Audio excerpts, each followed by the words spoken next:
সেখানে যে মেয়াদ আছে 2029 সাল পর্যন্ত সেটা শেষ করে আপনারা শেষ করেন, আমরা আপনাদেরকে সহযোগিতা করি। তাদের সার্টেন কিছু শর্ত ছিল যে তাদেরকে কিছু কিছু জায়গায় ফ্যাসিলিটেট করা, এবং তারা পুরো রোডম্যাপও করে নিয়ে এসেছিল যে বিএনপি নেতাদের তো সাদা আছে, সাদা থাকে সাধারণভাবে নির্বাচন দিলেও তারা নির্বাচন করতে পারবে না। সাংবিধানিক ধারাবাহিকতা যদি রক্ষা করতে যাই তাহলে তো নির্বাচনটা 30 সালে হওয়ার কথা। এবং আমরা যখন সরকারের দায়িত্বে ছিলাম শুরুর দিকে আমাদেরকে বিভিন্ন শক্তিশালী ইনস্টিটিউশন, শক্তিশালী যাদেরকে আসলে ডিস্ট্রিক্ট বলা হয়, তাদের থেকে আমাদেরকে অফার করা হয়েছিল যে আপনারা শেখ হাসিনার যে মেয়াদ আছে 2029 সাল পর্যন্ত সেটা শেষ করে আপনারা শেষ করেন, আমরা আপনাদেরকে সহযোগিতা করি। তাদের সার্টেন কিছু শর্ত ছিল যে তাদেরকে কিছু কিছু জায়গায় ফ্যাসিলিটেট করা, এবং তারা পুরো রোডম্যাপও করে নিয়ে এসেছিল যে বিএনপি নেতাদের তো সাদা আছে, সাদা থাকে সাধারণভাবে নির্বাচন দিলেও তারা নির্বাচন করতে পারবে না। তো তাদের সাদাগুলো ইয়ে না করে আদালতের মাধ্যমে এগুলো লেনদি করে আপনারা তো জানেন সেটা কিভাবে করা যায়। আদালতের ডেট ঘুরিয়ে ঘুরিয়ে তারেক রহমানের নিজের নামও সাদা ছিল,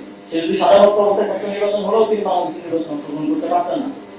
তো তারপর স্ট্র্যাটেজি আমাদেরকে সাজিয়ে দিয়েছিল যে কিভাবে ক্ষমতায় থাকা যায়, তাদের সাথে এক ধরনের নেগোসিয়েশন সমঝোতা দিতে। আমরা কিন্তু সেটাতে ছাই দিইনি, আমরা সবসময় গণতন্ত্রকেই সামনে রেখেছি এবং সেটার প্রতি কমিটমেন্ট লাস্ট সরকারের ছিল বলে নির্বাচনটা হয়েছে, এবং আমাদের ছিল বলেই আমরা ইভেন নির্বাচন যেন প্রস্তুত না হয় সেজন্য নিজের আগবাড়ি পদক্ষেপ করে তুলে এসেছি। আমরা এই সমসাময়িক প্রেক্ষাপটে দেখলাম যে আমরা দেখেছিলাম যে একজন বিচারপতি ছিলেন আওয়ামী লীগের সময়, তিনি একটা কথাতে বলেছিলেন যে জিয়াউর রহমান হচ্ছে সবচেয়ে বড় রাজাকার। আপনারা তো সবাই দেখছি, ইদানিং সোশ্যাল মিডিয়ায় আমরা দেখছি। তো সেই জিয়াউর রহমানের দলই ক্ষমতায় এসে তাকে 1 মাসের মধ্যে তার জামিনটা বাস্তবায়ন করেছে। সুতরাং আমরা যে জাতীয়তাবাদী শক্তি হিসেবে বিএনপিকে চিন্তা, আমরা সেই বিএনপিকে এখন আসলে চিনতে পারছি না। আমাদের মনে হচ্ছে যে উদ্ভট উঠের পিঠে চলছে সমাজে একটা কথা আছে না, যে ক্ষমতায় আছে একজন কিন্তু কে চালাচ্ছে পেছন থেকে বা তার কাজকর্ম বোঝা যাচ্ছে না যে আসলে সেই নিজেকে পরিচালিত করছে, সেই দেশটা চালাচ্ছে না অন্য কেউ এই দেশটা চালাচ্ছে। নাহলে আমরা এরকম জিয়াউর রহমানকে সবচেয়ে বড় রাজাকার বলা, তারপর বিভিন্ন সময়ে যাদেরকে আমরা দেখেছি যে বর্তমান প্রধানমন্ত্রী তারেক রহমানকে নিয়ে পুরো বক্তব্য করছেন, খালেদা জিয়াকে নিয়ে নোংরা বক্তব্য করছেন, তাদেরকেই এখন সাথে নিয়ে ঘুরে বেড়ানো, এই জিনিসগুলো খুব অস্বাভাবিক লাগে আর কি আমাদের দেখতে। আমরা ইদানিং দেখছি যে নতুন সরকার, আমাদের যখন সরকার ছিল আমি সেই সরকার ছিলাম, আমাদেরকে বারবার বলা হচ্ছে যে নির্বাচিত সরকার আসলে দেশের সব সমস্যার সমাধান, এক কথায় সব সমস্যার সমাধান।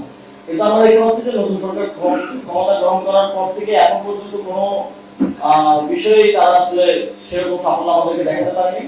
যদিও আপনারা তো বলবেন যে ইশতেহার তো একটা বিষয় বাস্তবায়িত হয়েছে, আসলে বাস্তবায়িত হয়নি। পাইলট প্রজেক্ট বা আমি একটা ইশতেহার দিলাম, সেটা একটা ছোট অংশ দিয়ে শুরু করাটা, এটা 5 দিনেও করা যায়, এটা এত বড় কোনো সাফল্য নয়। এটা বাস্তবায়িত হলে তারপর আমরা হয়তো বলতে পারবো, যদিও সেগুলো দলীয় এজেন্ডা। আমাদের আমরা দেখছি যে দেশে যে চ্যালেঞ্জগুলো এসেছে এই সরকার আসার পরে, এক হচ্ছে ঈদ যাত্রা এবং ঈদের সময় তার ম্যানেজমেন্ট আমাদের কিছু ভয়াবহ রকম মিসম্যানেজমেন্ট হয়েছে। এবং এমন না যে আগেরবার বেশি ভাড়া নেওয়া হয়নি, আগেরবার নেওয়া হয়েছে, কিন্তু সেটা একটা চেকের ব্যবস্থার মধ্যে ছিল এবং সরকারের তৎপরতা দেখা গেছে। আমরা বলছি আমরা অ্যাকনোলেজ করেছি এই প্রবলেমটা আছে, ভাড়া বেশি নিচ্ছে, আমরা চেষ্টা করতেছি কমানোর, আপনারা আমাদের সহযোগিতা করেন। কারণ আমরা তাদের মধ্যে দেখলাম যে এক ধরনের একদম ফুলি ডিনায়াল, যে কোনো ধরনের বেশি ভাড়া নেওয়া হচ্ছে না, আপনি মিথ্যাটা বলছেন, দুর্গতা বলছেন, সবাইকে মিথ্যাবাদী বলা চলা। কিন্তু আপনারা যারা বাড়ি গেছেন, আমরা যারা বাড়ি গেছি, আমরা যারা যাতায়াত করেছি গণপরিবহনে, তারা দেখেছি যে প্রায় 2x 3x পর্যন্ত ভাড়া অতিরিক্ত নেওয়া হয়েছে। আমরা এই যে এখন যে তেলের সংকট দেখছি, আমি সরকার থাকা অবস্থায় আমি গভর্নমেন্টের যে পারচেজ কমিটি আছে সেখানে মেম্বার ছিলাম, এবং গভর্নমেন্টের পারচেজ কমিটিতে প্রায় প্রতি পারচেজ কমিটিতে দুটো জিনিস কমন করতে এবং গ্যাসের আমদানির অনুমতি দেওয়া, যে এত ব্যারেল তেল এতটুকু গ্যাস এটা আমদানির অনুমতি দেয়। কারণ যেহেতু টাকাটা ব্যাংকের রিজার্ভ থেকে যায়, ফলে ওইটা সরকারের একটা অনুমতি লাগে যে কোনো প্রতিষ্ঠান এটা দেশের ব্যাংক থেকে আমদানি করার ক্ষেত্রে। তো সেখানে সবসময় 2 মাসের অ্যাটলিস্ট পরবর্তীতে অর্থাৎ 3 মাস পরে সারা আমদানিটা এইভাবেই হয়, যে 3 মাস পর্যন্ত সারের মজুদটা বা 6 মাস পর্যন্ত সারের মজুদটা সিকিউর করে আমদানির প্ল্যানটা করা হয় বা অনুমতিটা দেওয়া হয়। তো আমি যদি একদম কমও ধরি অ্যাটলিস্ট 2 মাসের অয়েল রিজার্ভ বাংলাদেশে থাকার কথা, কিন্তু আমরা দেখছি নতুন নতুন জায়গা এখনো আসছে।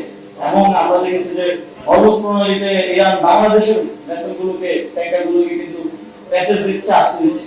তাহলে 1 মাস যেতে না যেতেই কেন তেলের সংকটটা হলো।